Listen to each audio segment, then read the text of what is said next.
Capítulo 3. Clara clarividente. Clara tenía 10 años cuando decidió que no valía la pena hablar y se encerró en el mutismo.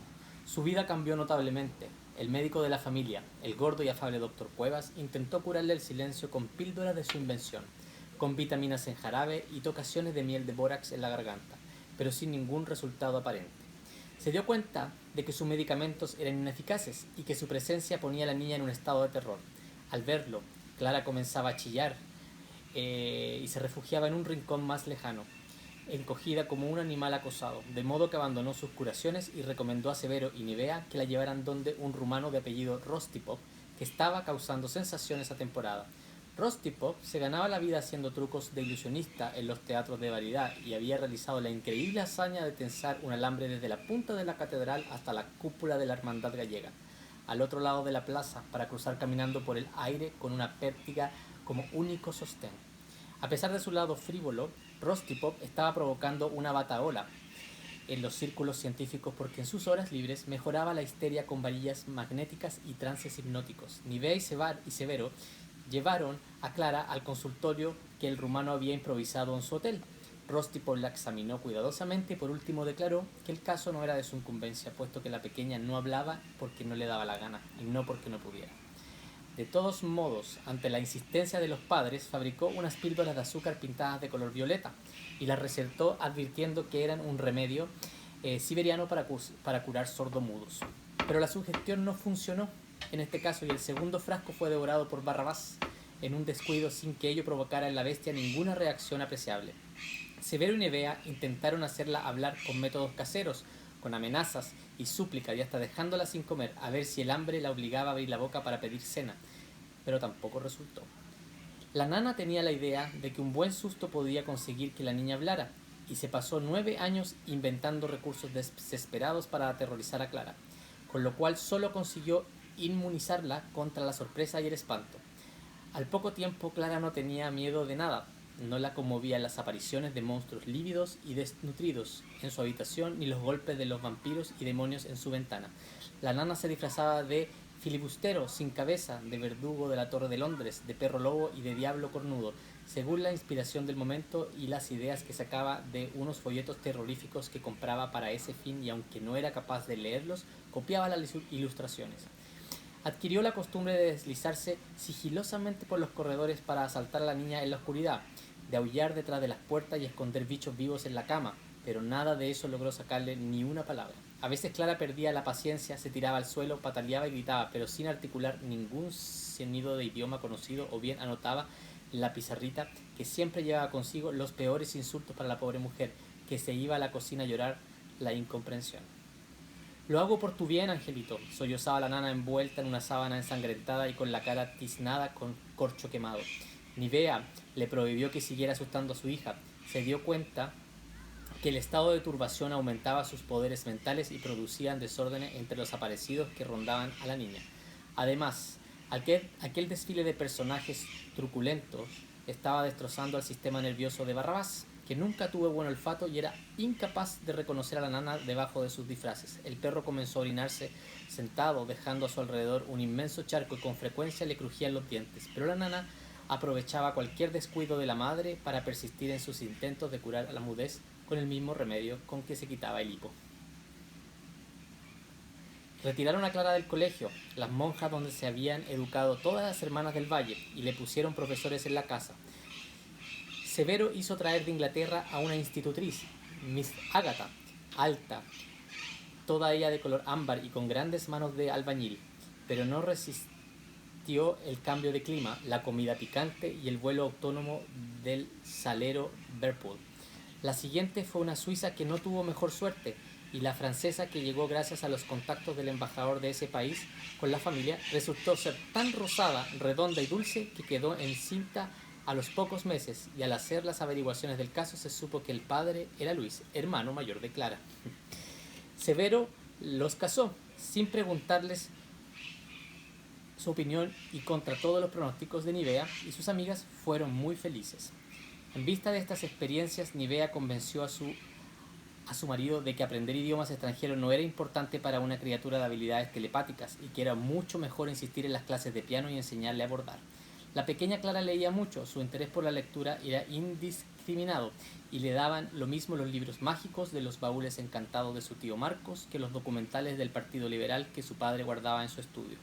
Llenaba incontables cuadernos con sus anotaciones privadas, donde fueron quedando registrados los acontecimientos de ese tiempo, que gracias a eso no se perdieron borrados por la niebla del olvido, y ahora yo puedo usarlos para rescatar su memoria. Clara clarividente conocía el significado de los sueños, era habilidad natural en ella, y no requería los engorrosos estudios cabalísticos que usaba el tío Marcos con más esfuerzo y menos acierto. El primero en darse cuenta de eso fue Honorio, el jardinero de la casa, que soñó un día con culebras que andaban entre sus pies y que para quitárselas de encima les daba las patadas hasta que conseguía aplastar a 19.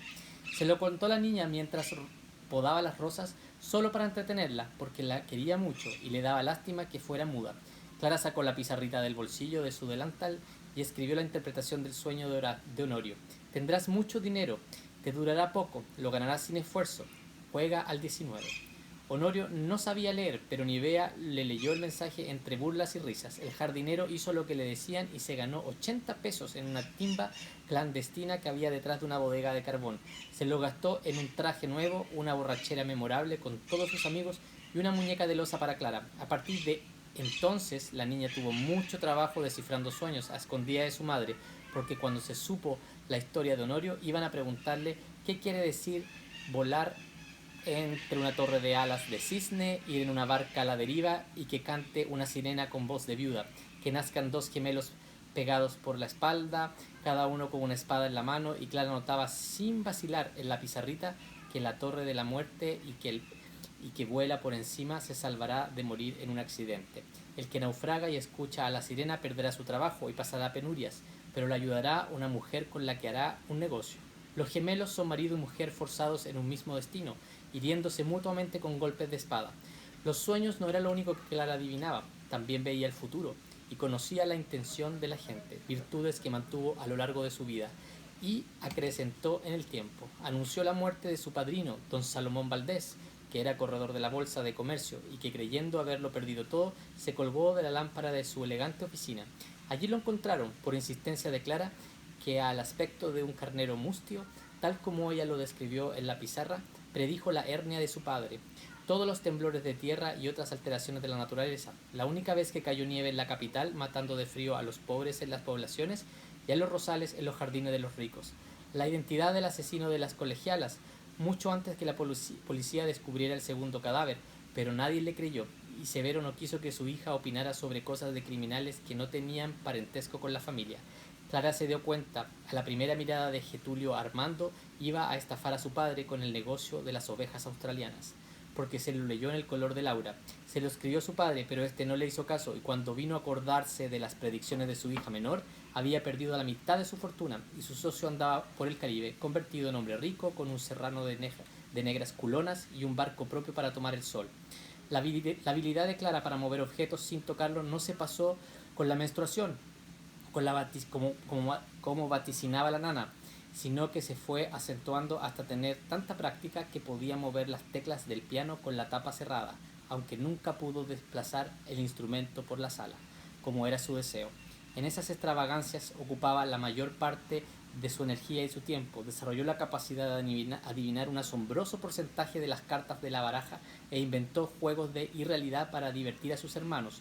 Su padre le prohibió escrutar el futuro en los naipes e invocar fantasmas y espíritus traviesos que molestaban al resto de la familia y aterrorizaban a la servidumbre. Pero Nivea comprendió que mientras más limitaciones y sustos tenía que soportar su hija menor, más lunática se ponía, de modo que decidió dejarla en paz en sus trucos de espiritista, sus juegos de pitonisa y su silencio de caverna, tratando de amarla sin condiciones y aceptarla tal cual era. Clara creció como una planta salvaje, a pesar de las recomendaciones del doctor Cuevas, que había traído de Europa la novedad de los baños de agua fría y los golpes de electricidad para curar a los locos. Barrabás acompañaba a la niña de día y de noche, excepto en los periodos normales de su actividad sexual. Estaba siempre rondándola como una gigantesca sombra tan silenciosa como la misma niña, que con resoplidos de locomotora llegó a penetrarse tan bien con su ama que cuando ésta salía a caminar sonámbula por la casa, el perro la seguía con la misma actitud. Las noches de luna llena era común verlos paseando por los corredores, como dos fantasmas flotando en la pálida luz. A medida que el perro fue creciendo, se hicieron evidentes sus distracciones. Nunca comprendió la naturaleza translúcida del cristal y en sus momentos de emoción solían vestir las ventanas al trote, con la inocente intención de atrapar alguna mosca. Caía al otro lado en un estrépito de vidrios rotos, sorprendido y triste. En aquellos tiempos los cristales venían de Francia por barco y la manía del animal de lanzarse contra ellos llegó a ser un problema hasta que Clara ideó el recurso extremo de pintar gatos en los vidrios. Al convertirse en adulto, Barrabás dejó de fornicar con las patas de piano, como lo hacía en su infancia, y su instinto reproductor se ponía de manifiesto cuando olía alguna perra en celo en la proximidad.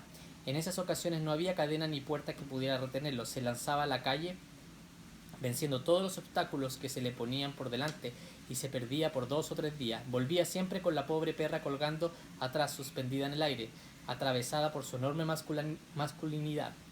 Había que esconder a los niños para que no vieran el horrendo espectáculo del jardinero, mojándolos con agua fría hasta que, después de mucha agua, patadas y otras ignominias, Barrabás se desprendía de su enamorada, dejándola agónica en el patio de la casa donde Severo tenía que rematarla con un tiro de misericordia.